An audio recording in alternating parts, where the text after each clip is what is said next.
Una alerta roja que se ha quedado afortunadamente en poco ha obligado a Amazon a aplazar a mañana viernes, sus explicaciones en Les Corts. Y otra alerta roja, la de Feijóo, un hombre que sigue queriendo ser presidente, va a influir en lo que Mazón nos diga mañana. El spoiler del gallego ha sido asegurar que tras escuchar al presidente valenciano habrá mucha gente que se sienta al menos parcialmente reconfortada con la clase política. Bueno, pues vamos a ver si es verdad.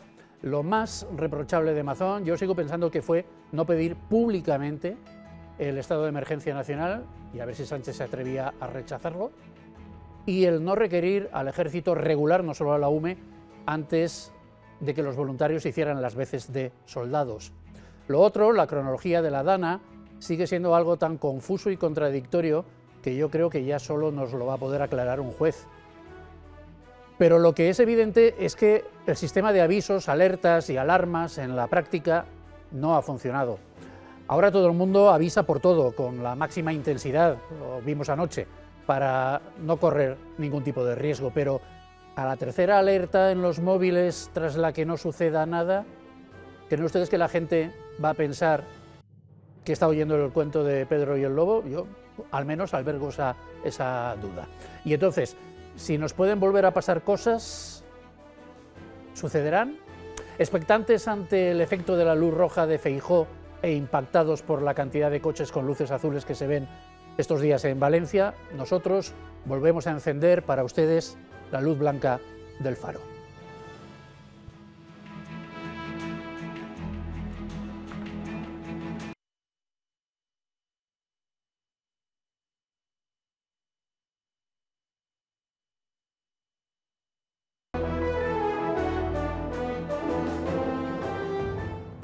Hoy en la mesa del Faro tenemos a doña Amparo Matías. Amparo, muy buenas noches. Muy buenas noches. Elisa Núñez, ¿qué tal, Elisa? Buenas noches. Don Fernando Giner, muy buenas noches. ¿Qué tal? Buenas doña noches. Paula Meseguer, ¿qué tal? Buenas ¿Cómo estamos? noches, muy bien. Lo primero será abordar ya, mañana sí, por fin, Carlos Mazón. Bueno, por fin, nunca se sabe, igual sucede algo que vuelva a cambiar los planes, pero en principio mañana sí tiene que ir a las Cortes Valencianas a explicar su visión de lo que ha sucedido durante estos días, especialmente los primeros días cuando la tragedia se ciñó sobre nosotros. ¿Por dónde creen ustedes que va a ir la línea argumental? ¿Qué esperan ustedes de la sesión de mañana? Sí, para empezar. Elisa. A ver, yo creo que desde el primer momento en el que el presidente Mazón está en el gobierno valenciano, ha demostrado su compromiso absoluto con todos y cada uno de ellos, y que va a seguir haciendo lo mismo, es decir, va a seguir por esa línea. Yo creo que hoy nos encontramos en un compás de espera, para ver qué va a hacer mañana, y mañana, en primer lugar, creo que nos va a dar explicaciones exactas de lo que ha acontecido durante estos días y que de los cuales no tenemos toda la información todavía. Creo que además nos va a presentar un nuevo proyecto que incluye, como ha estado diciendo desde el minuto cero, esa reconstrucción, y que de alguna manera, si no nos lo muestra directamente, nos va a decir quién va, o nos va a orientar sobre quién va a encabezar cada parte de ese nuevo proyecto. Amparo, ¿conviene que sea un discurso largo, pormenorizado, una cronología? Yo ya digo que lo de las cronologías, a mí, mientras estamos todos los días con filtraciones de un lado y del otro, del lado de la Generalitat, del lado del gobierno, por simplificar los términos, contando quién mandó correos, a qué hora lo hizo, quién cogió el teléfono, quién dejó de hacerlo. A mí esto, insisto, hasta que no venga un juez y ponga un poquito de orden en la cronología, no lo termino de ver, pero supongo que Carlos Mazón querrá contar su versión mañana. Efectivamente, yo lo que tú me dices, conviene que sea largo, que explique, exhaustivo, tal. Yo creo que lo que conviene es que sea convincente, lo que no es nada fácil. Primero, porque una exposición pormenorizada de la sucesión de los acontecimientos, evidentemente, va a ser parcial, queramos o no queramos, tanto desde el punto de vista ciudadano como desde el punto de vista de las diferentes posiciones políticas. Ya se verá con toda la información cuál ha sido ese desarrollo verdadero y probado. Vamos a conocer la versión del presidente Mazón, por lo que tiene que ser, repito, muy convincente para que responda a la expectativa que ha generado su jefe de partido. Por otro lado, evidentemente es necesario que dé su versión y su explicación a la ciudadanía. Entre otras cosas porque el Parlamento valenciano representa a todos los valencianos, pero eso se va a ver en los medios de comunicación. La sociedad valenciana y la española están conmocionadas por lo que ha sucedido. Y respondieron desde un primer momento con la solidaridad, con el voluntariado, que es la expresión de esa participación ciudadana que da respuesta social a una emergencia catastrófica, inmediata. Eso hizo la sociedad. Entonces quiere saber qué hizo la clase política y en concreto los gobernantes.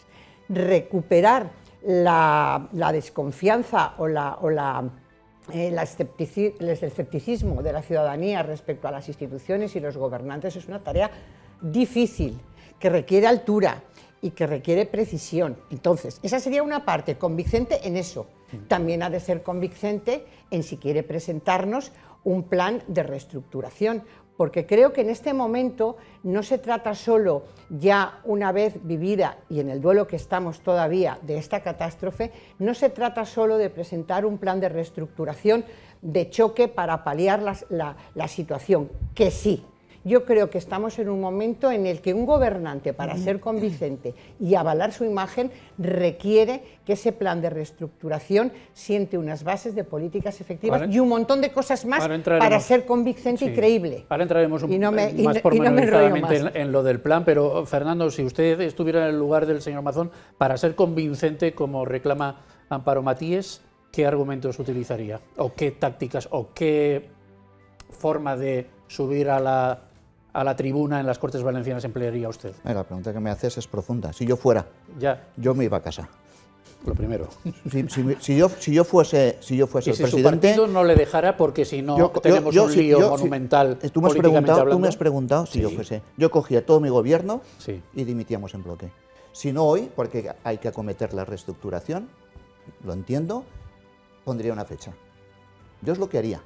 Ahora mismo, desde casa nos están viendo gente que ha perdido un familiar, gente que a lo mejor no ha encontrado un ser querido todavía. Hay gente que no nos está viendo porque no tiene todavía ni luz. Hay gente que nos estará viendo desde casa de unos amigos.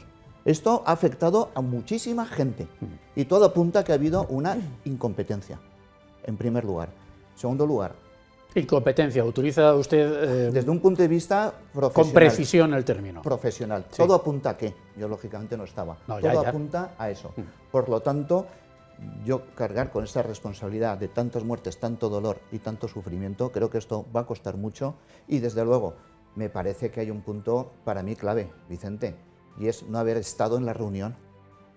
Todo en el primer CECOPI desde el primer momento. Mira, Vicente, desde el haber llegado tarde, no, mira, no es que no te lo voy a decir como yo lo veo, y no es más que mi humilde opinión.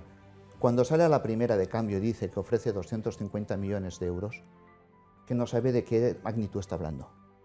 Estamos hablando de Mazón. Sí, pero es que no se sabe de qué se está hablando. Luego habla de 30.000 millones. Es decir, ¿cómo haces una declaración de dar algo si no sabes ni lo que...? Es decir, me parece que ha habido un auténtico desconcierto. Entonces, a tu pregunta, y con esto acabo.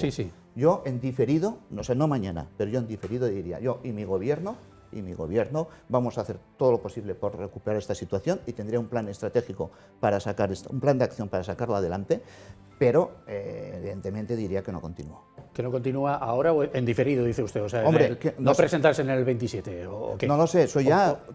Bueno, eso lo tiene que a ver, decir una ronda rápida, antes de escuchar también a Paula. Una ronda rápida de sí o no. ¿Creen ustedes que Mazón va a dimitir mañana? Yo no. No. Yo mañana creo que no, No, vale. Pues entonces la pregunta que le he hecho a Fernando se la traslado a Paula. Si usted fuera el presidente Mazón, ¿cómo subiría al Estado? ¿Con qué argumentos? Usted que es experta en comunicación. ¿Qué haría usted? ¿Qué estrategia trazaría usted? Yo basaría el discurso en dos partes para mí claras y fundamentales. Una, pedir disculpas por los errores cometidos y que eso se refleje en hechos, que puede ser una reestructuración del gobierno, como apuntan muchas informaciones periodísticas, y centrarme en el aquí y en el ahora. Yo creo que ya han perdido mucho tiempo y hay errores en las distintas administraciones que han gestionado esta catástrofe y hay errores en las dos partes, pero quedarse en ese detalle para mí ahora no es momento. O sea, primero pedir perdón. Sí, primero, y demostrar que asumes esa responsabilidad haciendo cambios en el gobierno. Yo creo que él en primera persona no va a dimitir porque él quiere estar aquí en la reconstrucción y en arreglar esta situación, pero tendrá que demostrarlo de alguna manera con algún cambio en su gobierno. Claro, siguiendo.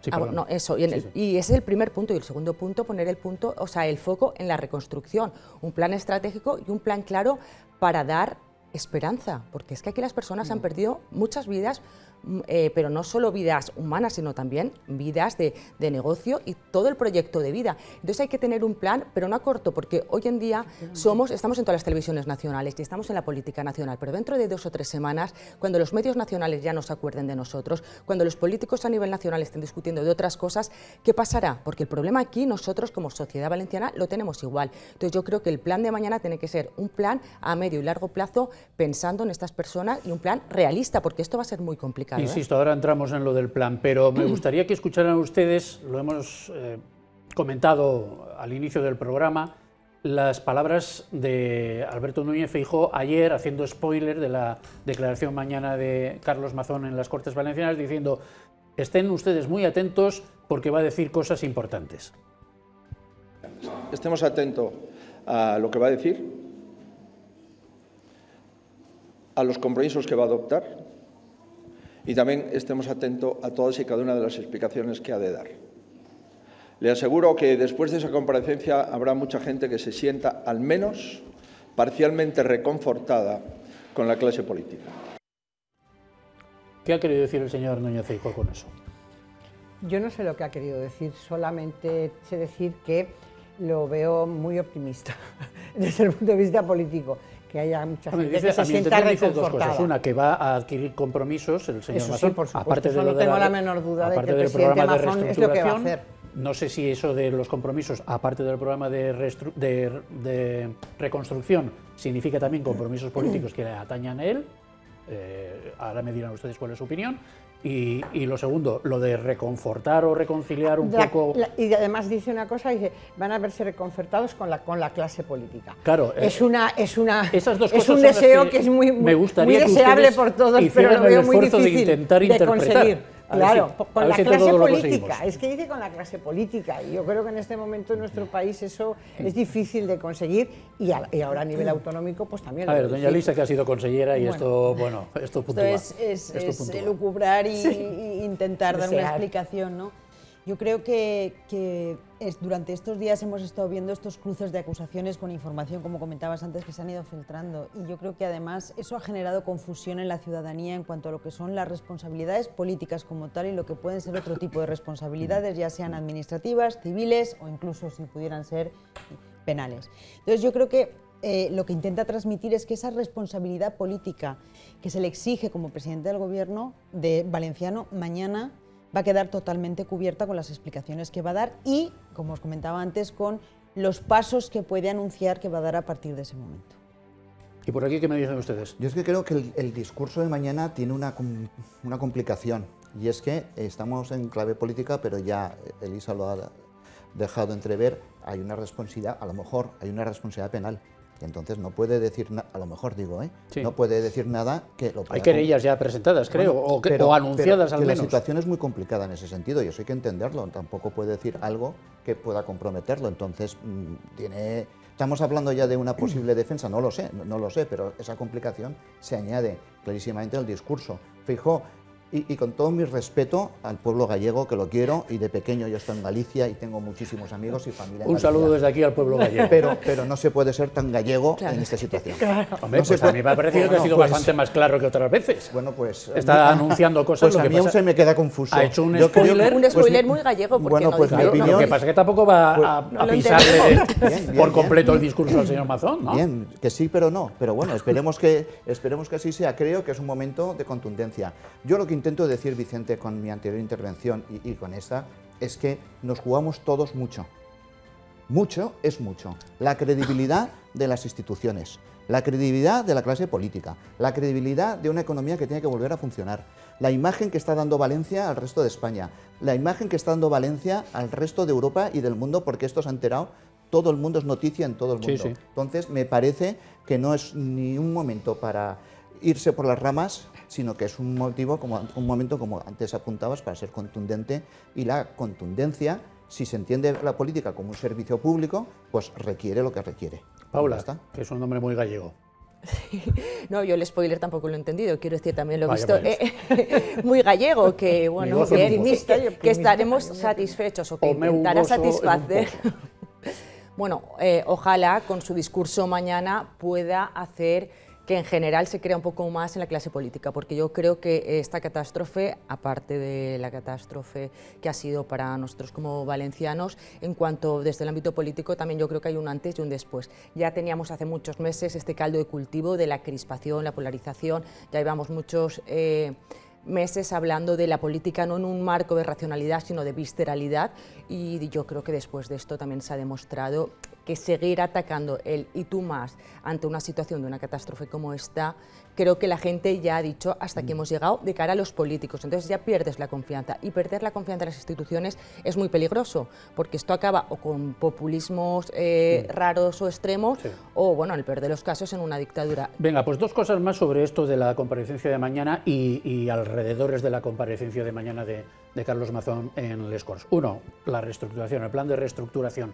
Estamos hablando, o se está especulando con la posibilidad de la creación de una superconsellería que aglutine todas las, que no son pocas, todas las materias que conciernen a la reestructuración, empezando por industria, obra pública, vivienda, agua, no sé, un montón de cosas, ¿no?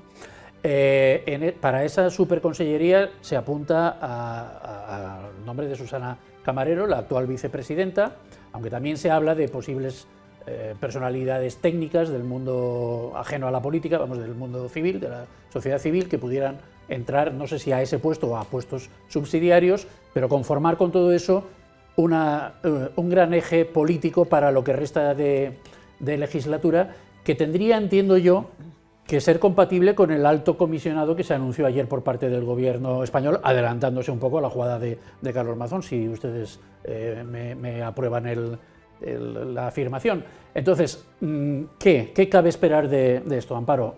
¿Superconsellería, alto comisionado nacional? ¿Y a quién ponemos ahí? ¿Y qué tiene que hacer? ¿Y en qué manera va a condicionar al gobierno de la Generalitat? Vamos a ver, que no seré yo quien tenga que decir lo que los demás tienen que hacer, pero pienso que una Están ustedes de un modesto hoy. Ustedes díganme lo que ustedes opinan, independientemente de si se consideran, independientemente de si se consideran capacitados para ello. Oiga, que otros menos capacitados dicen todos los días lo que les da la gana y nadie les reprocha nada. Una superconsellería puede ser una buena idea desde el punto de vista de aglutinar todas las actuaciones necesarias para esa reestructuración, que son muchos los ámbitos que hay que coordinar. Y sobre todo en estos momentos en los que nadie, creo que algunos dudarán, yo creo que mucha gente no duda de falta de coordinación, de falta de cooperación. Bueno, pues a lo mejor tenerlo todo en una superconsellería pues puede dar lugar a una coordinación más eficaz.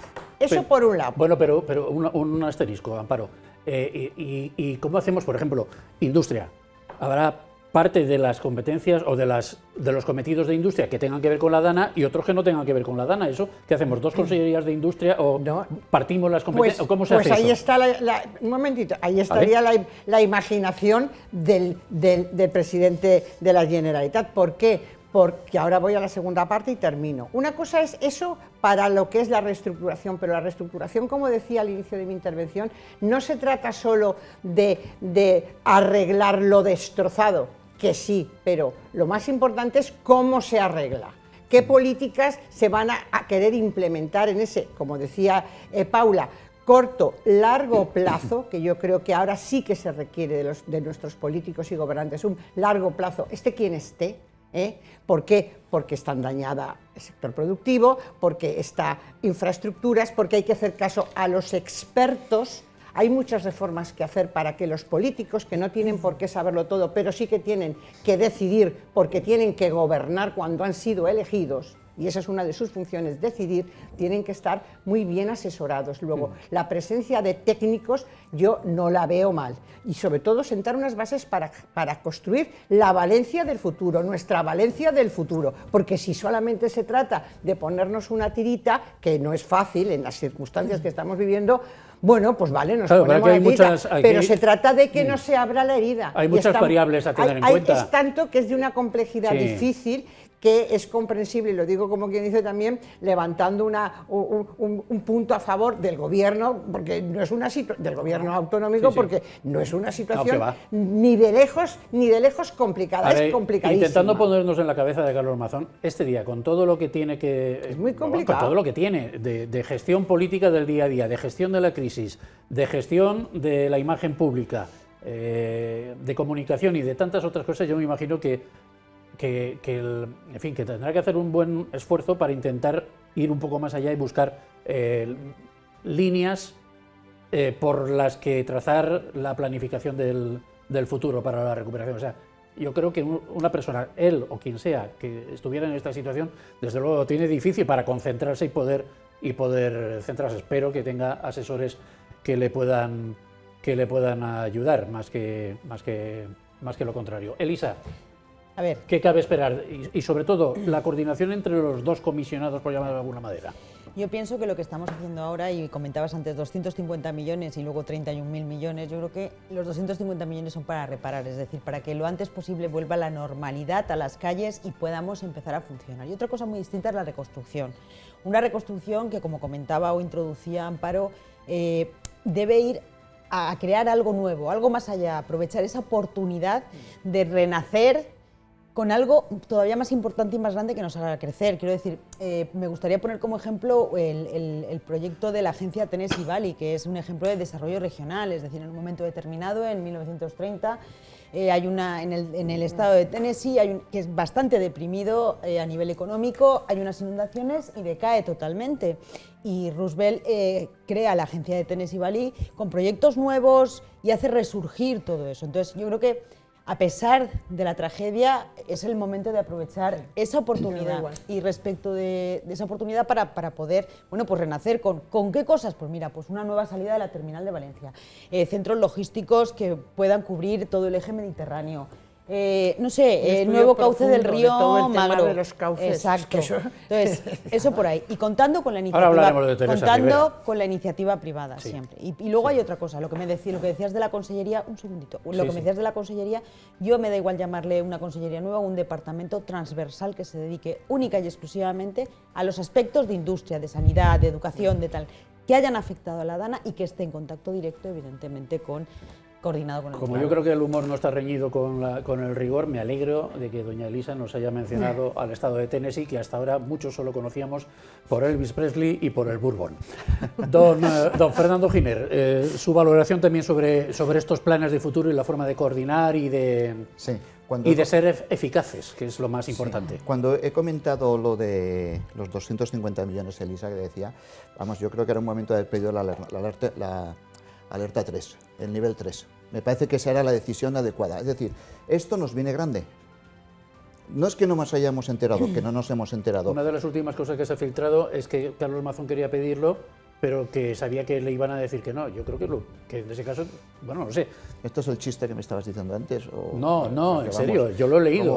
Yo lo he leído, pero yo creo que eso se tiene que pedir independientemente si te lo conceden. Yo creo que antes de decir 250 millones, esto, mi opinión es que esto se tenía que haber pedido en ese instante, el nivel 3. Y reconocer, señores, esta autonomía no da para tanto. Si estamos hablando de un presupuesto, de unas ayudas, que es el nivel presupuestario de la comunidad autónoma, ese me parece que es el kilómetro cero. Es decir, no somos capaces. Y segundo, el ciudadano tiene que ver que no puede existir una descoordinación entre administraciones. Es que el ayuntamiento, las mancomunidades, ya hay mancomunidades, la Diputación, la comunidad autónoma, el gobierno, y entre todas ellas nos han entendido, Vicente.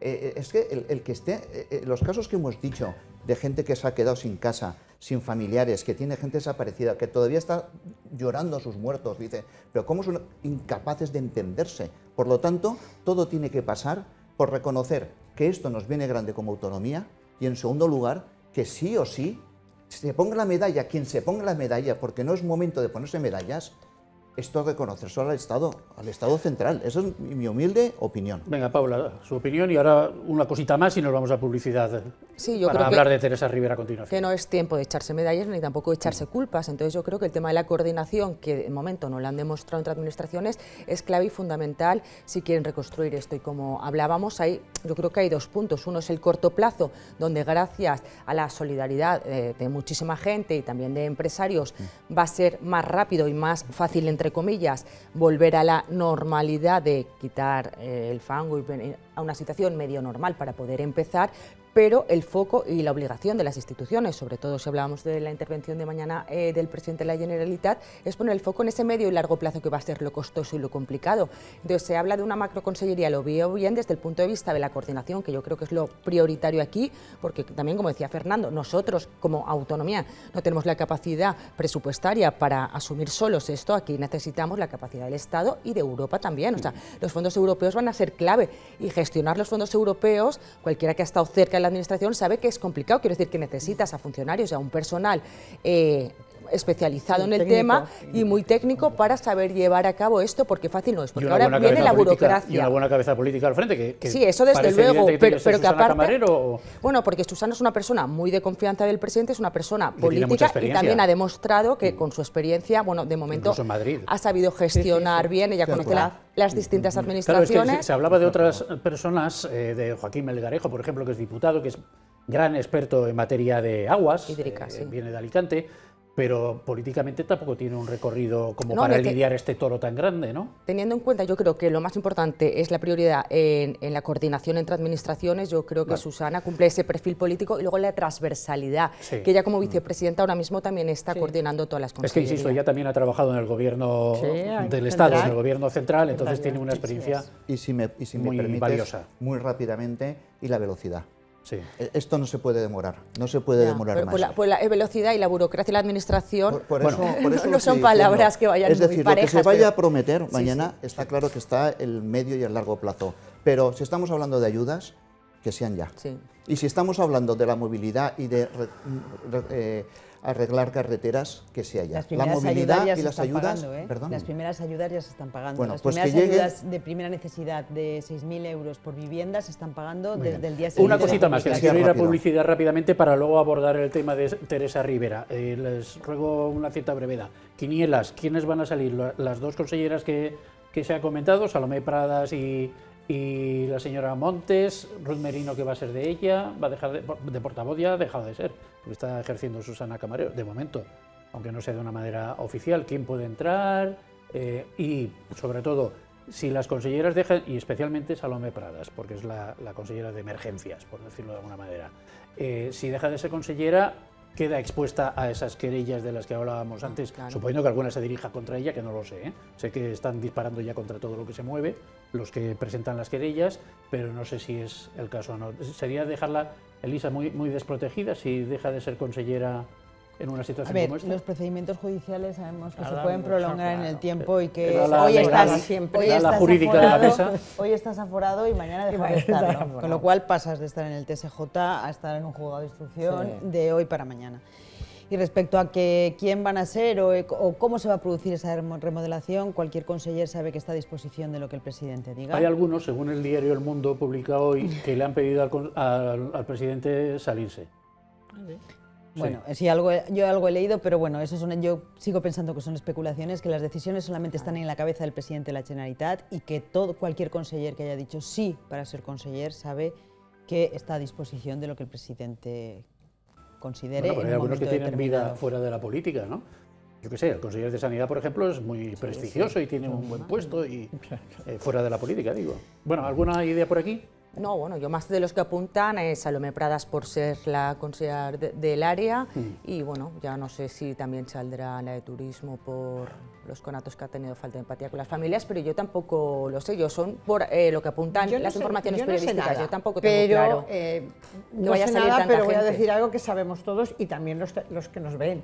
Evidentemente, ante una situación así, y el símil no es agradable, como dicen, alguna cabeza ha de rodar en términos políticos, porque no se entendería que no. Pueden rodar 5. Claro, es decir, es evidente que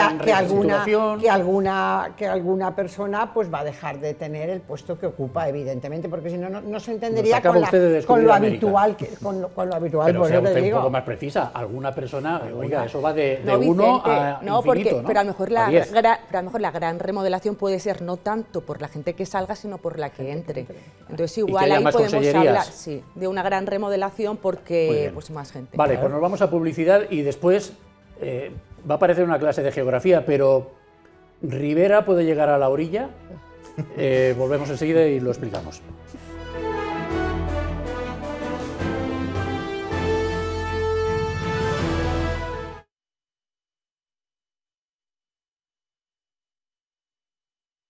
El Faro con Fernando Giner, Elisa Núñez, Amparo Matíes y Paula Meseguer. Yo les proponía que tras la pausa publicitaria habláramos de Teresa Rivera, que se puede quedar en la orilla del Europarlamento. De todas formas, y por completar un poco todo lo que hablábamos antes de las perspectivas para mañana, tengo la sospecha, y algo más que sospecha, de que la sesión en las Cortes no va a ser tranquila, porque tampoco lo va a ser en los alrededores de las Cortes. Y lo dejo ahí.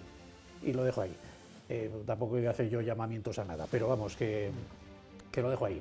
Teresa Rivera, Europarlamento. Hay quien dice que estamos aquí en una partida, hay quien no, casi todo el mundo dice que estamos en una partida de ajedrez política de alta, de altura, de altas dimensiones o de grandes dimensiones, porque si Carlos Mazón está cuestionado, también Teresa Rivera podría estarlo, o lo está, pero podría estarlo más todavía, y entonces podríamos establecer una especie de empate en las perspectivas de desgaste político de los dos grandes partidos españoles, porque si Mazón le resta muchas posibilidades, en teoría, según algunos observadores, a Alberto Núñez Feijóo de cara a las próximas generales, toquen cuando toquen, pues también Teresa Rivera podría jugar un papel similar respecto de Pedro Sánchez, supuestamente por méritos propios, porque es la ministra, ahora quiere ser eurodiputada, ayer fue sometida a examen y ese examen ha quedado en suspenso, nunca peor dicho, porque desde el Partido Popular Europeo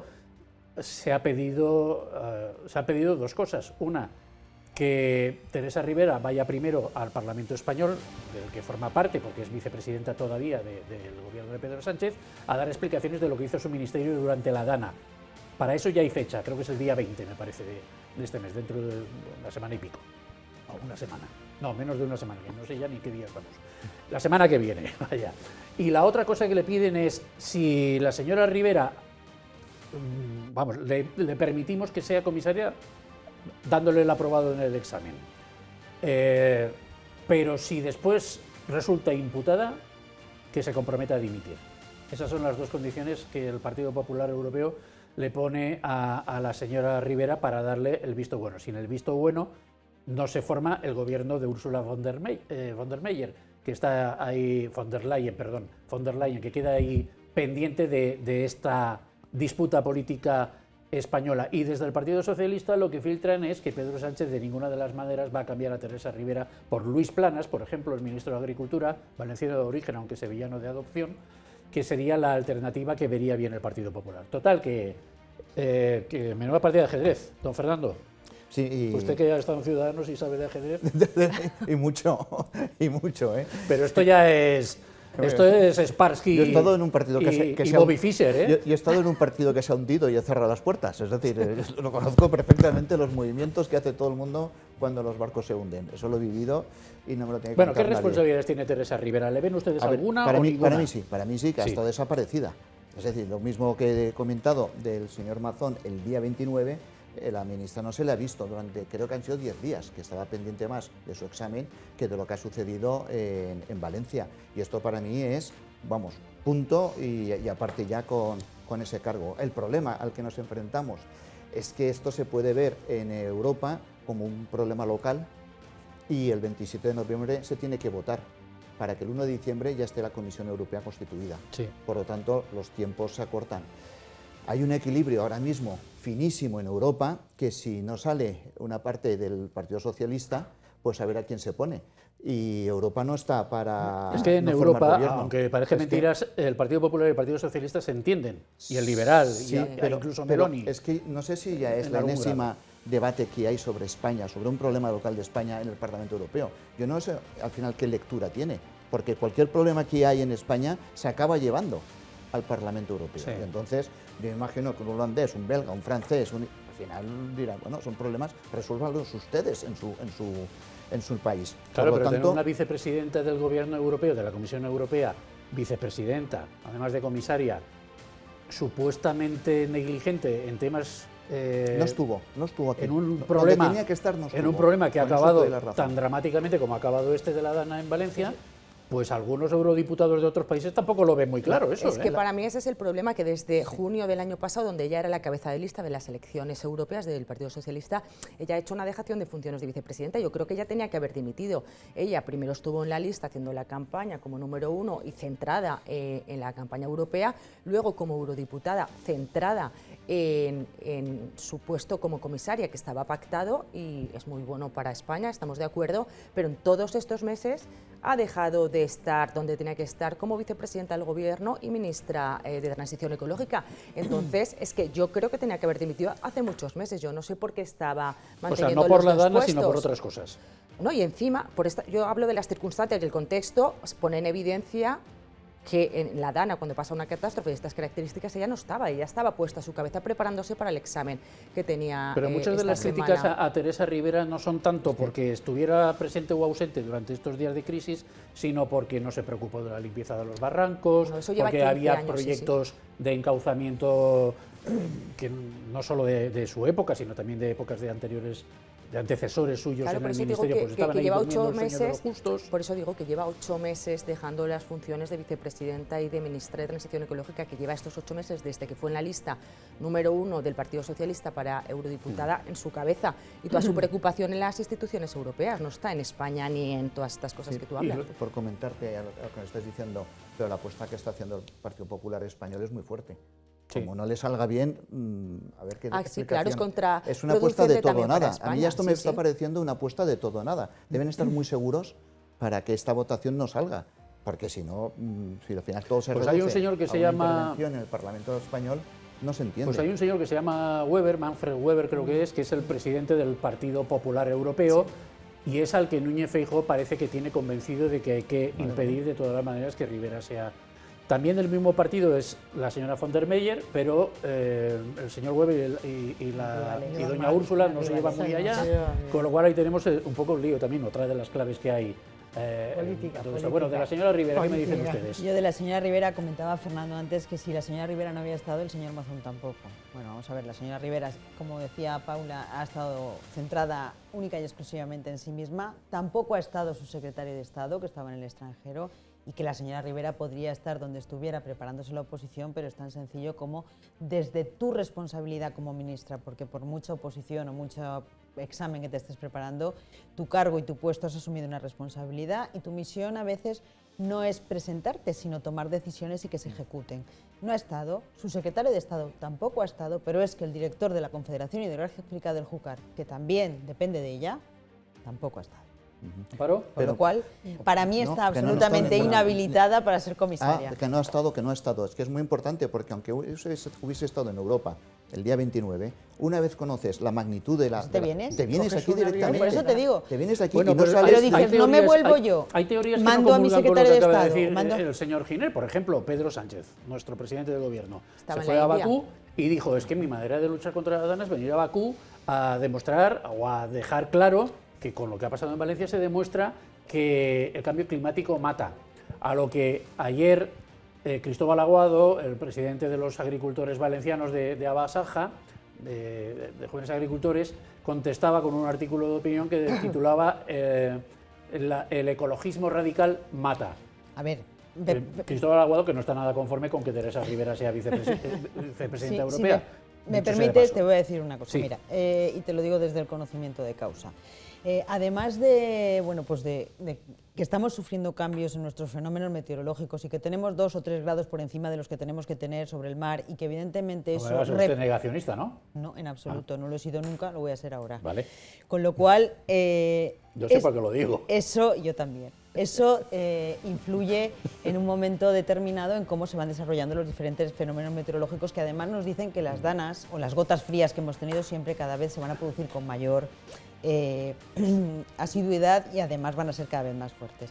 Las ramblas de nuestros ríos, además de que cuando se ha producido la dana han hecho un arrastre de cañas que lo que han hecho ha sido embotellar los diferentes ojos de los puentes y atascar, esas mismas cañas que no se pueden tocar porque están protegidas son las mismas que te pueden generar un domingo 12 conatos de incendio en el mes de febrero.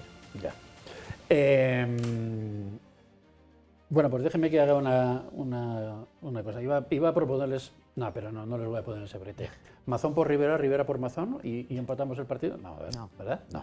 Bueno, ayer estábamos muy preocupados porque teníamos una segunda dana que amenazaba con volver a anegar las poblaciones más dañadas por la del 29 de octubre, y al final esa dana pues aquí no ha causado grandes daños. Ha llovido, y ha llovido en zonas en la Safor, fundamentalmente, me parece recordar que era la comarca de la Safor, la de Gandía y Cullera, en fin, esas poblaciones costeras es donde más ha llovido esta noche. Y nada que ver con lo de Málaga, por ejemplo, en donde había algunas imágenes ayer que hacían recordar lo del 29 de octubre en Valencia. Y sin embargo lo de Málaga tampoco tuvo nada que ver con la barbaridad que tuvimos aquí pues a finales del mes pasado. Total, que para intentar entender qué es lo que ha pasado con esta dana de menor cuantía que tuvimos ayer en Valencia, nada mejor que hablar con nuestro hombre del tiempo, con Antonio Pardo. Antonio, muy buenas noches. Buenas noches, Vicente, y los demás invitados. ¿Qué tal? Con tanto foco parece que sea la tarde, pero no, es la noche. Oye, Antonio, ¿qué ha pasado con esta dana? Al final no ha sido, aquí en Valencia, desde luego, ni pizca de lo que nos temíamos con tanta alerta, tanta alarma y tanta prevención. Bueno, esto pasa cuando tienes un nivel muy elevado o estás midiéndolo con un baremo que nos viene de hace 15 días. Cualquier cosa después de lo de hace 15 días, pues realmente queda en mantillas.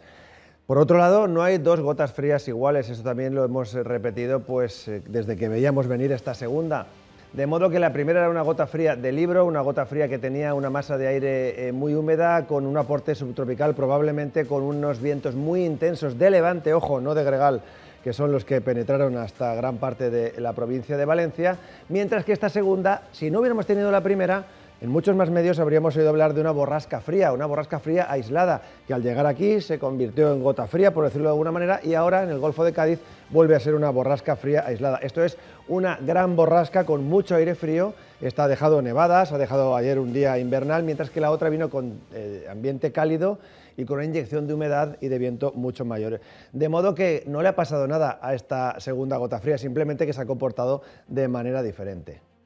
Bueno, ya es bastante que se comporte de una manera diferente a la esperada. Oye, Antonio, ¿tú tienes opinión sobre esto de las alertas, las alarmas? ¿Nos estamos pasando de la raya? ¿Nos quedamos cortos? ¿Tienes alguna opinión al respecto? Sí, yo tengo la opinión de que primero, en primer lugar, ahora que ya vamos saliendo un poco del shock o haciéndonos la idea todavía de qué es lo que nos ha pasado, yo considero que ninguna administración, ni de aquí, ni de otra región de España, ni de Europa, como pasó en Alemania en 2021, no lo olvidemos, con cientos de muertos también, es capaz de prever algo así, simplemente porque el funcionamiento de la administración y de la burocracia pues es así. Evidentemente tenemos cosas que arreglar. En cuanto a la emisión de avisos, etcétera, etcétera, yo creo, y no lo creo porque, digamos, sea esto una cosa de estar al lado con los que trabajamos, que AEMET estableció sus avisos en tiempo y forma perfectamente, que evidentemente se puede pensar que a lo mejor los de ayer, por la tarde-noche, pues alguien puede decir, bueno, pues quizás sobreactuado. Bueno, las personas que los ponen, que los activan y los desactivan, son personas como nosotros, y es verdad que a lo mejor, después de una desgracia, lo dicho, nunca vista probablemente en el siglo XX y en este siglo XXI, pues ha hecho que todos estemos un poco más sensibles. Pero en cuanto a los avisos que se ponen a lo largo del año, de los cuales aquí damos cuenta día a día, yo considero que siempre están ajustados, que en los últimos 3 o 4 años el caballo de batalla, que era la precipitación, también ha afinado muchísimo y, pues quizá, por poner un pero, evidentemente los modelos que nos hablaban de las lluvias de anoche, pues no se cumplieron.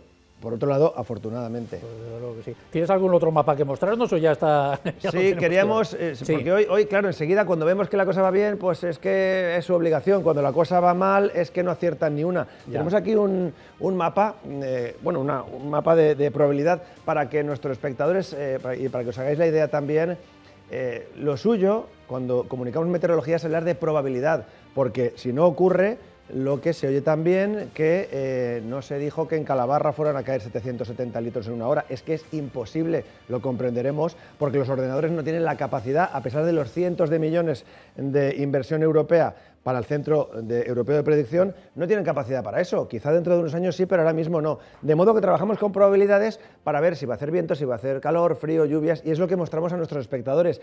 Y fijaos que aquí tenemos la probabilidad de que ayer tuviéramos algo más de 10 milímetros, de 10 litros por metro cuadrado, o de 20 litros por metro cuadrado, del 0 al 100% de probabilidad. Y si nos fijamos, pues realmente la máxima probabilidad de este fenómeno de ayer, 10 o 20 litros, que 20 litros ya es mucha agua, de ahí para arriba, lo tenemos prácticamente donde ha llovido esta noche, es decir, pues de Cullera hacia el sur y de ahí hacia el interior y hacia la Hoya de Buñol un poquito. De modo que el mapa de probabilidad, un día más podemos decir que nos dio la zona más o menos exacta en la que íbamos a tener precipitaciones. Pero rápidamente vemos el otro mapa que mostrábamos ayer también, para que nadie diga que es que no explicamos todo. Este era el mapa que ayer explicamos a la hora de comer en nuestro informativo, después en El Tiempo, en Aquí la 8, donde hizo falta, en el que decíamos lo que podía llover de cara a la madrugada. Teníamos mucho en Castellón, como así había sido, y también esta franja desde la Albufera prácticamente hasta el Rincón de Ademuz. No fue así del todo, pero si miramos este mapa de la izquierda, que es el de las precipitaciones que finalmente han caído en la jornada de hoy, vemos que tampoco está no es tan diferente. Tenemos precipitaciones en toda la provincia de Castellón. Es verdad que ya no cayeron con intensidad, como decían los mapas, en el norte. Y luego tenemos esta otra mancha que desde Cullera efectivamente arranca hacia el Rincón de Ademuz. Pues bueno, incluso una zona más oscura en el litoral, otra en el interior. Se adapta bastante bien. Pero no olvidemos que debemos hablar de probabilidades, porque si no nos encontramos en que si decimos van a caer aquí 140 litros, aquí 16, pues resulta que luego en Javea, en el Montgó, caen 206 y en la playa del Arenal 4. De modo que hemos de ver las cosas en su justa medida. Pues enhorabuena por la parte que te toca, porque yo creo que ha estado muy acertado el pronóstico durante todos estos días y la información meteorológica en esta casa ha sido de primera, como siempre, pero vamos, cuando hay episodios de esta naturaleza, pues se nota todavía más la calidad del material y de la persona que maneja ese material, que eres tú, Antonio. Bueno. Muchas gracias. De nada, buenas noches. Decía Antonio Pardo, ahora nos vamos enseguida a publicidad, pero antes un par de comentarios rápidos. Decía Antonio Pardo que esta es la tragedia más importante de carácter natural que se ha dado en el siglo XX y XXI.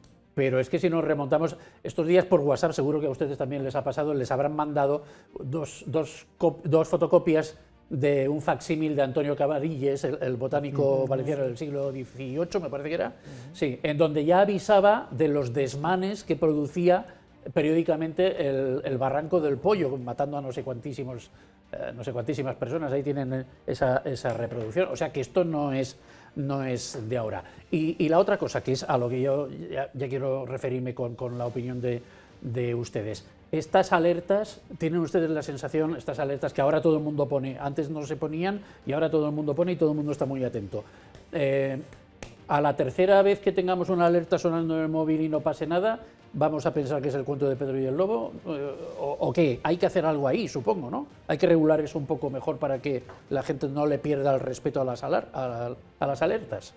Yo creo Paula. que sí, sobre todo yo creo que también hace falta mucha educación en este sentido, porque en España y en la Comunidad Valenciana esto es nuevo para nosotros y es verdad que si te suena una alarma y tú ves que no está lloviendo, pues el caso que haces es relativo. Ahora, después de lo que ha pasado, tendremos que tener más cuidado, pero también yo creo que es una cuestión de concienciación y de responsabilidad como sociedad, porque yo hace 20 años estaba en Estados Unidos y lo recuerdo, estaba en la playa con mis padres y sonó un pitido en la playa, yo veía a todo el mundo recoger y digo, ¿la gente por qué se va? ¿Por qué hace caso a uno que ha tocado el silbato? Y es pues alerta de un huracán o lo que sea, porque son sociedades que como han tenido tantas catástrofes naturales, están mucho más concienciadas y educadas en ese sentido, y nosotros yo diría nos falta que lo que están esa parte. es educadas. Yo creo que de ese plan de reestructuración, por lo menos el de Valencia, que estamos en una zona por lo que nos hemos podido enterar en estos días, aunque era conocido, pero cada vez con estos acontecimientos que están pasando, uno profundiza un poquito dentro del tiempo que tiene.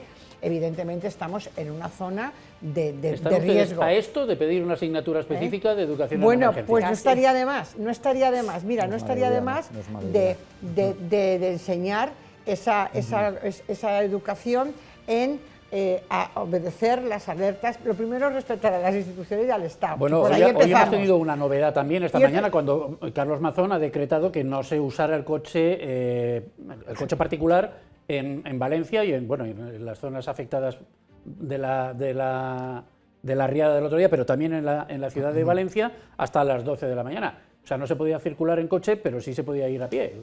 O sea, si viene una riada, a mí me lleva, yo que me he venido andando, me lleva con más facilidad que si fuera en coche también, pero bueno, bien.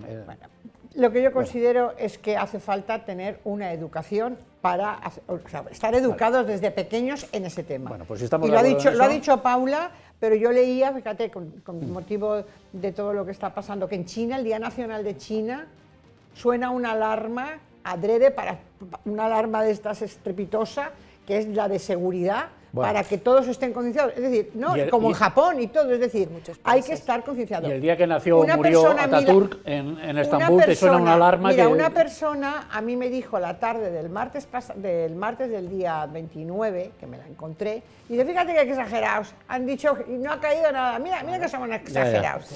Esa forma de pensar es la que tenemos que eliminar. Si nuestras autoridades nos dan una alarma, hay que hacer caso. Hala, pues venga, vamos a hacer caso a la publicidad, volvemos enseguida y hablamos también de repercusiones económicas y a ver si nos da tiempo de decir algo de Begoña Gómez, que ayer no pudimos y también está siendo protagonista de estos días en la actualidad política.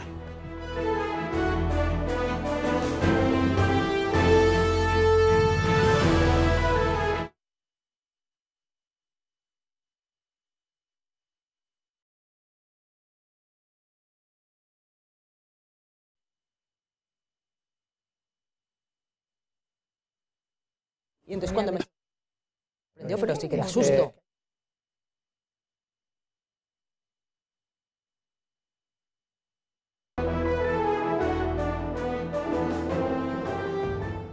Elisa Núñez, Fernando Giner, Amparo Matías y Paula Meseguer son nuestros contertulios de hoy en El Faro. Estamos analizando desde casi todos los puntos de vista posible, político nacional, político autonómico, en materia de alertas, etcétera, las repercusiones de esta terrible dana del pasado 29 de octubre. La de ayer fue poca cosa para nosotros, pero la del 29 de octubre, ya lo saben ustedes, que fue tremenda. Los datos actualizados, 216 fallecidos en la Comunidad Valenciana, con 16 desaparecidos, 104 de los fallecidos mayores de 70 años, o sea que prácticamente la mitad eran personas mayores, y donde más fallecidos hay en Paiporta. Pablo, unas cifras terribles. Luego además tenemos, ¿cuántos niños eran? 9. 9 niños menores de 7 años, me parece que era, ¿no? 9 niños, o sea, unas estadísticas terribles. Y que no sé si se puede sacar alguna conclusión de eso. Quiero decir, los más mayores son más vulnerables, los claro, niños tienen menos capacidad también de movilidad y son a las personas que ante una avalancha de agua pues tuvieron más complicado, evidentemente, ponerse a salvo. Y bueno, pues lo de los niños, nada, es que esto va a traer, o sea, es que emocionalmente y psicológicamente recuperarnos de esto como sociedad también va a ser terrible, complicado. Es especial la historia de, bueno, todas son terribles, pero la historia de ese padre que ve que se le van. Con los dos niños. Eso es muy difícil.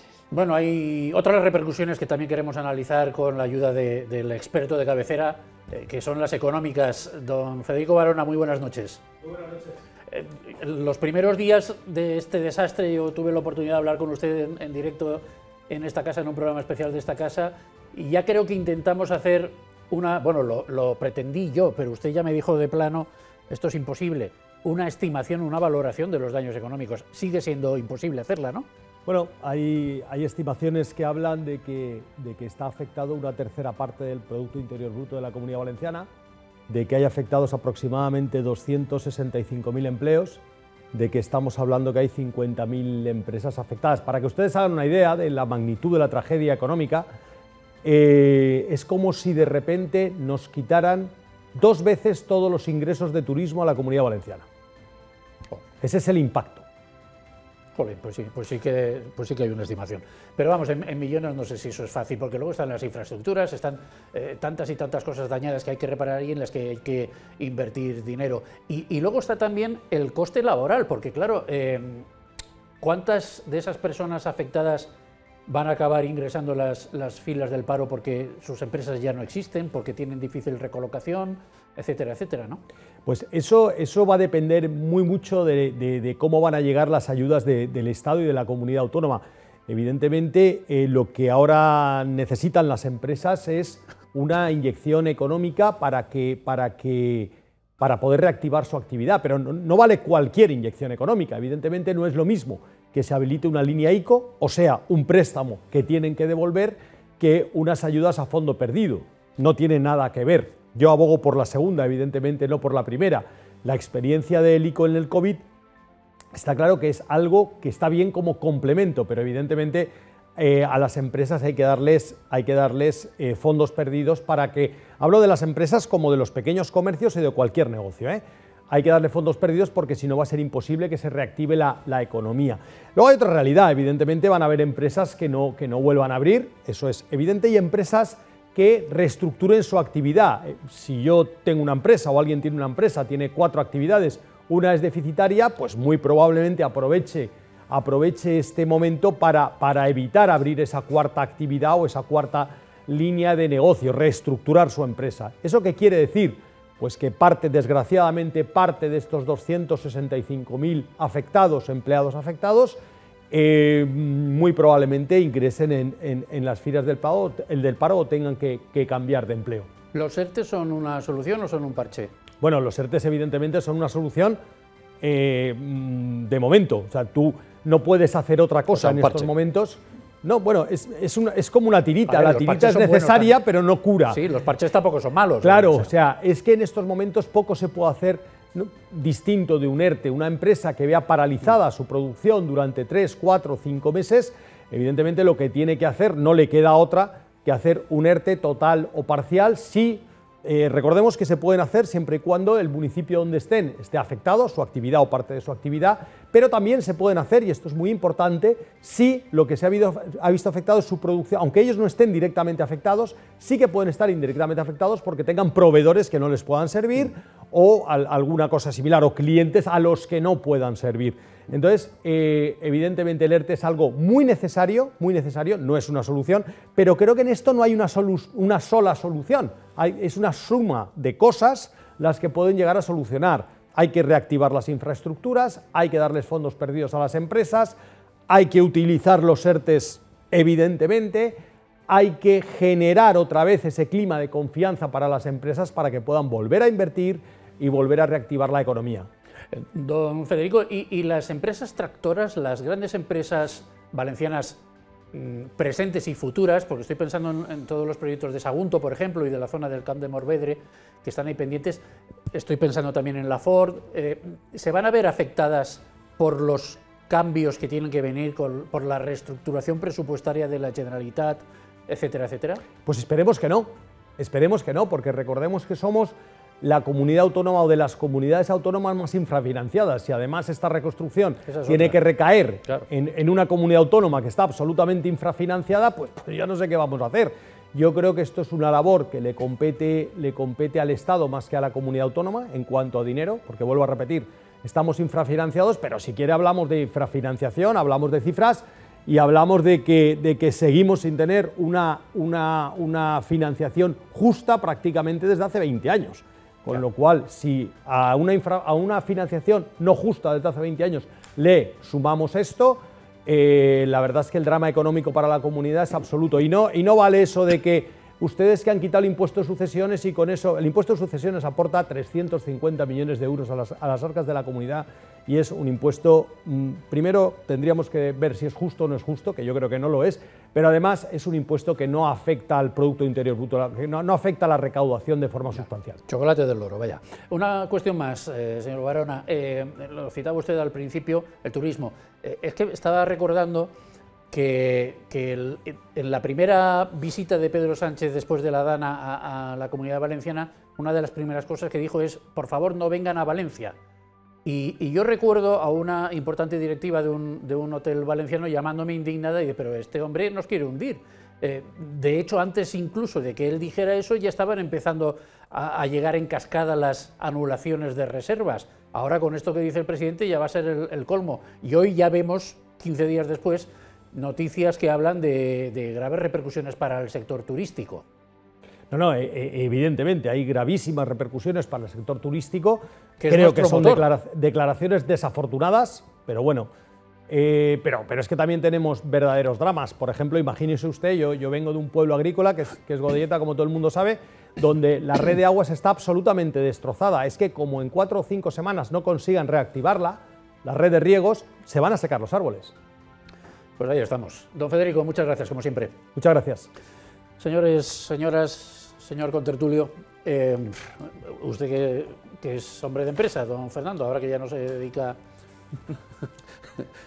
a estas cosas a las que se dedicaba antes. La política, hombre, ahora que no se dedica usted a la política. No pasa nada. ¿Cómo lo ve usted? Bueno, yo pondría un sustantivo a todo esto que es empobrecimiento. Esto no puede traer más que pobreza, así de claro. Fíjate, el PIB ya iba hacia abajo. ¿Pobreza para los afectados o para todos? Para los valencianos. Para todos. Para todos. Esto nos afecta a todos, son vasos comunicantes. El PIB de la Comunidad Valenciana desde el 75 hasta el 2022 ha ido bajando y estamos por debajo de la media de España y por lo tanto la tendencia ya era que éramos cada año más pobres. Pero ¿qué ha pasado? Fíjate, vamos a hacer 2 reflexiones. Si han desaparecido 100.000 vehículos, tú dime en qué mercado se pueden vender 100.000 vehículos. Es que aunque uno quiera comprarlos, no los va a encontrar. Esto significa que va a haber gente que no se va a poder mover con su vehículo. Pero así de sencillo, 100.000 vehículos, dime concesionarios, plataformas, ¿dónde están esos 100.000 vehículos para que la gente, si pudiera, los comprase? En segundo lugar, todas las viviendas de las zonas afectadas, que estamos hablando de 80 municipios, el precio de ese valor cae. Vamos a ver, en un precio de mercado normal donde pasan estas cosas, esas viviendas pierden valor adquisitivo, las familias son más pobres. Las familias van a ser clarísimamente más pobres. El consorcio, al 5 de noviembre, llevaba 75.000 reclamaciones. Podemos haberla sobrepasado en ciento y pico mil. Esto es tan grave como que hay... Esto es gravísimo. Como que hay comercios que cierran y gente que no puede ir al comercio porque no tiene con qué comprar nada. Además, pero Vicente, vamos a ponernos en los zapatos de un empresario que en 10 años ha vivido la crisis de la subprime. Luego, hace 3 años, la pandemia. Sí. Y cuando ya se estaba recuperando, le viene esto. O sea, ¿en qué espíritu? Por eso he dicho al principio, lo que está pasando es muy grave. Hay gente que nos está viendo en televisión que está desesperada, que está desanimada y ha habido incompetencia. Por eso te lo he dicho al principio, es decir, para mí la situación de la provincia de Valencia, porque es fundamentalmente de la provincia de Valencia, es de empobrecimiento. Y Dios quiera que con el carácter que tenemos los valencianos salgamos adelante. Pues es que hay muchas empresas que están cambiando sus planes de negocio. 2 medidas rapidísimas, las he dicho antes, bueno, 3. Dinero, pero dinero ya, ves a la velocidad, y luego infraestructuras y movilidad. Insisto, hay gente que no se puede mover. Es que no puede ser que a Picaña el autobús tarde 3 horas en llegar cuando la gente se quiere desplazar para ir a trabajar. Eso se lo tienen que tomar muy en serio. Dinero y movilidad. Hombre, eso sería el kilómetro cero. Algunas, lo comentamos ayer muy de pasada y hoy lo volveremos a hacer muy de pasada, pero algunas mejoras hemos tenido en estas últimas 24, 30 horas en materia de infraestructuras, porque se ha abierto la 7 con un carril de estos provisionales que han hecho para intentar que el bypass, que la circunvalación exterior de Valencia pues pueda permitir la movilidad entre poblaciones en fin, con gran número de habitantes. La vía hacia Barcelona también está expedita, hacia Madrid el AVE también empezaba hoy a reanudar sus frecuencias, en fin, algún avance se está notando, y además de la mano de Óscar Puente, al que aquí hemos criticado muchas veces por su estilo bronco y copero, y no precisamente del Valencia, pero que sin embargo, bueno, a mí yo siempre digo que me recuerda a que es el Bud Spencer de la política, ¿no? Estaba Terence Hill y Bud Spencer, este era el Bud Spencer. Pero sin embargo hay que reconocer que con Valencia no se está portando mal, porque la ampliación del puerto de Valencia ha salido en parte gracias a él, y ahora, fundamentalmente por su impulso, están empezando a ponerse en marcha estas infraestructuras dañadas. O sea que al César lo que es del César, ¿no, Elisa? Vamos a ver, yo creo que eso... No? Sí, enlazando eso con lo que hablábamos prácticamente al principio y un poco con lo que comentaba nuestro experto Federico, yo creo que eso que están haciendo es reparar. Sí, claro. Si nuestra economía, según nos comentaba el experto, que yo creo que se ha centrado en el informe de Cámara Valencia, tenemos 68 municipios impactados por la Dana, 48.700 empresas, de las cuales tres cuartas partes pertenecen al sector servicios, y son 21.819 millones y 264.000 personas las que se pueden quedar desempleadas. Pues, ¿qué quieren que les diga? Yo me vuelvo al primer tema que hablábamos al principio. Hay que crear un proyecto que sea ambicioso y que aproveche la oportunidad de esta tragedia en un momento determinado, para renacer y crecer, y dar esperanza a las personas que se están quiere decir algo y enseguida Tercio. Yo quiero abundar en algo que me parece fundamental, que lo ha dicho Federico y que también lo ha nombrado Fernando. O el proyecto es ilusionante y da confianza, o vamos a ver de dónde los valencianos, que tenemos el carácter que ha indicado Fernando, salimos. Porque yo tengo empresarios pues de aproximadamente 60 años, que es que no tienen ganas, es que ponerse a luchar, es que no tienen ganas. Están lo mejor de la vida, hombre. Pero escúchame, no tienen ganas, es que es muy difícil, ser empresario no es fácil. Había un señor y si las ayudas no llegan, que es lo que está diciendo tanto Federico como está diciendo Fernando, y creo que todos los de esta mesa, si no llegan con una rapidez de que no se destruya esa masa empresarial, con lo que es muy importante las organizaciones empresariales, salió el otro día Cámara, en televisión, CEF, es decir, ahí tienen que hacer otra voz casi pedagógica. Salió el otro día en televisión un señor de 70 y tantos años que decía: me he quedado sin nada y ahora ¿qué voy a empezar yo a estas alturas? Pues eso es muy triste, y hay que intentar, que no. Y hay que intentar que eso no quede así. Permítame otra nota de humor para cambiar de tercio, porque aludía Amparo Matíes al espíritu de los valencianos, un espíritu emprendedor, aunque tenemos tanto que aprender de Begoña Gómez. Eso sí que es un espíritu emprendedor, sin tener una licenciatura conseguir una cátedra. Esto no es fácil, Paula, de conseguir. Creo que no hay un caso en la Universidad Complutense de Madrid similar a este, y no sé si en el resto del mundo. Que yo conozca, no, porque para dirigir una cátedra, si tú consigues a los que te financian la cátedra, entiendo que no hace falta que seas licenciada, pero lo normal para ocupar cualquier puesto dentro de la universidad es que seas licenciado. Y además creo que de las 54 cátedras que hay en la universidad donde Begoña tenía su cátedra, es la que más presupuesto tenía. O sea que algo tendrá que ver que fuera la mujer del presidente. Más ilusión, más conocimiento, ¿no? Y luego lo que también me gustaría decir en este caso, que no sé cuántos meses llevamos, pero que aún no se haya dado ninguna explicación, ninguna respuesta. Hombre, ayer fue ella a la Asamblea de Madrid y lo dejó bien claro: esto es una maniobra política contra mí. Claro, la única respuesta es que todos son bulos y que todo es la extrema derecha o fascistas, ¿no? Los que no... Como los de Paiporta. Claro, por eso que este es el argumentario de la familia Sánchez Castejón, quiero decir que es lo único que parece que dicen, y al final es poco serio, porque, a ver, yo entiendo que ella fue ayer a la Comunidad de Madrid y eso sí que es una comparecencia política y es una pelea política, y está claro que, ahí sí no da explicaciones, lo puedo entender que ella no quiere entrar al trapo político, pero cuando le han pedido un juez, quiero decir que esto ya está judicializado, tampoco ha querido dar ninguna explicación, o ya no, ella que no tiene ningún cargo institucional. Tenía un viaje y no podía ir, el día que le había llamado el juez.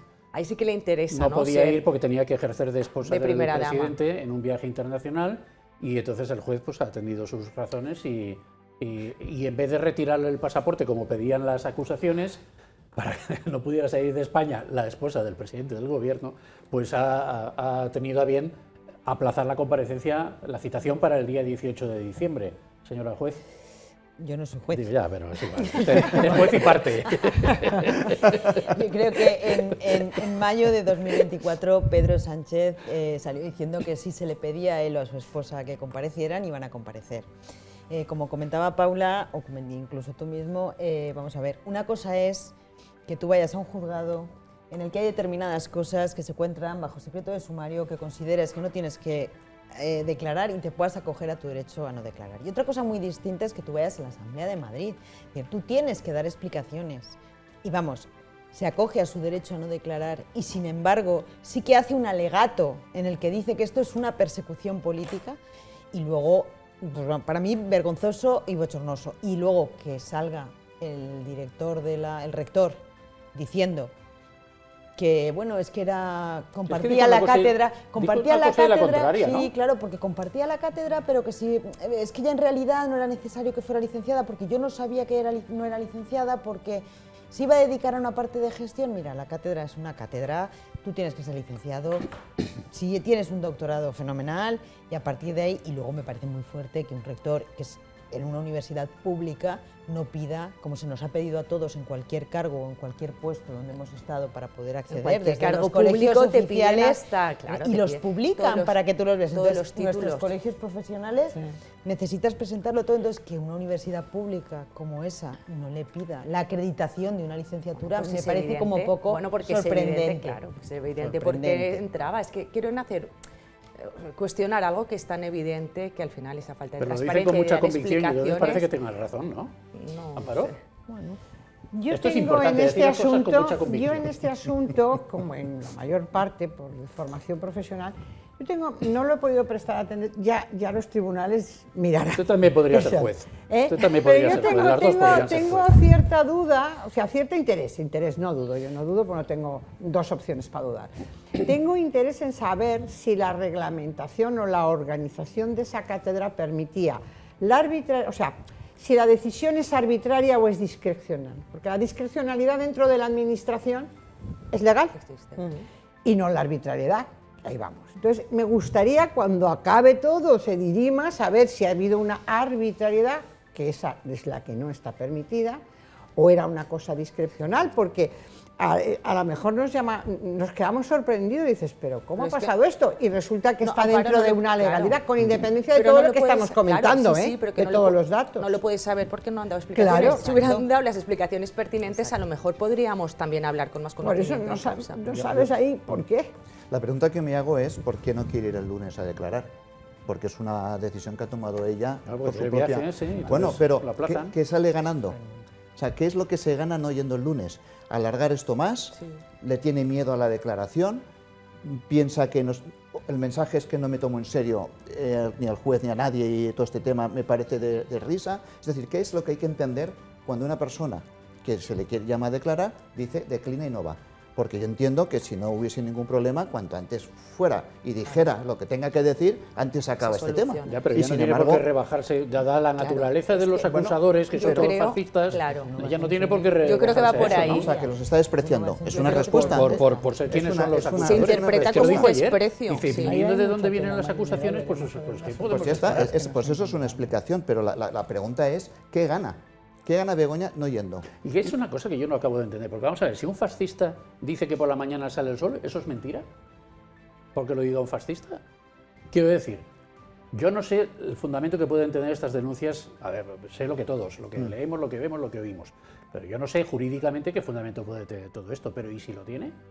Por el hecho de que el acusador sea de extrema derecha o deje de serlo, ¿pierde crédito la denuncia? La denuncia estará bien hecha o mal hecha por unos o por otros, ¿no? Para eso está el procedimiento. Para eso están las diligencias previas de investigación. Cuando Manos Unidas, cuando Manos Limpias, cuando Manos Limpias acusó a la infanta Cristina, estaba bien, y entonces ya no eran tan pero además indicios habrán, no sabemos más, pero indicios hay en el momento que un juez está tramitando y le da diligencia al tema y se sigue investigando, por lo tanto, algo, bueno, que puede acabar en lo que sea, pero diligencia hay y por lo tanto indicios hay. Si no quieren dar explicaciones, pues ya lo tendrá que determinar un juez, pero a lo mejor el juez también le están complicando la investigación y lo están retrasando todo más.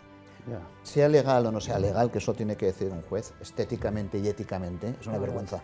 Pero es una absoluta vergüenza que en Moncloa se esté hablando de una cátedra, vaya todo el mundo desfilando por ahí. Se negocia es que allí, yo creo que nos estamos tomando las instituciones públicas, que son de todos, como si fueran cada vez del partido de turno. Porque estamos muy ocupados con la Dana vergüenza. y sus consecuencias. Pero fíjense, Begoña Gómez, Koldo, Ábalos, del que no estamos hablando, un montón de cosas que hasta hace 15 días eran de portada, y ahora no tenemos ni tiempo de abordarlas en programas como este, que se dedican a eso precisamente, a hablar de política y de sus consecuencias. En fin, algún día volveremos a la normalidad y podremos ocuparnos también de esas cosas que desgraciadamente son noticia con una mayor amplitud, pero por lo menos este, que es muy reciente, este asunto de Begoña Gómez ayer y próximamente ante el juez, ayer en la Asamblea de Madrid, próximamente ante el juez, pues desde luego merecía algunos minutos. Los últimos del programa, por lo que les despido ya. Doña Paula, muchas gracias. Don Fernando, un placer como siempre. Me quedan 2 minutos aún. ¿Y qué contamos? ¿Un chiste? Amparo, Elisa. Eso eres tú. No, a ver, mañana desde luego es el centro de atención va a estar en las Cortes, eso es indiscutible. Lo que pasa es que es un viernes, que eso también no sé yo si es buena o mala cosa. Paula, tú que eres experta en estos asuntos. Bueno, el tema es tan de actualidad que bueno, va a tener total repercusión y va a estar a las puertas de un fin de semana. ¿Esto es peligroso? ¿Más peligroso o menos que...? No, bueno, luego se estira todo el fin de semana. Por eso te digo. La información, bueno, así va a estar hablando de esto siempre. Bueno, no sabemos si las decisiones las tendremos mañana, las que estamos esperando, o el comparto de espera tendrá que venir el lunes. Cuando salga Carlos Mazón delante de sus consejeros, no le va a decir este no va a seguir, este no va a seguir, lo dirá después, ¿no? Cuando acabe la sesión, digo yo. ¿No? Sería lógico. Doña Elisa, doña Amparo, gracias. Don Fernando, doña Paula, muchísimas gracias. Y a ustedes, señoras y señores televidentes, como siempre les digo, gracias por la atención prestada, queden ustedes con Dios.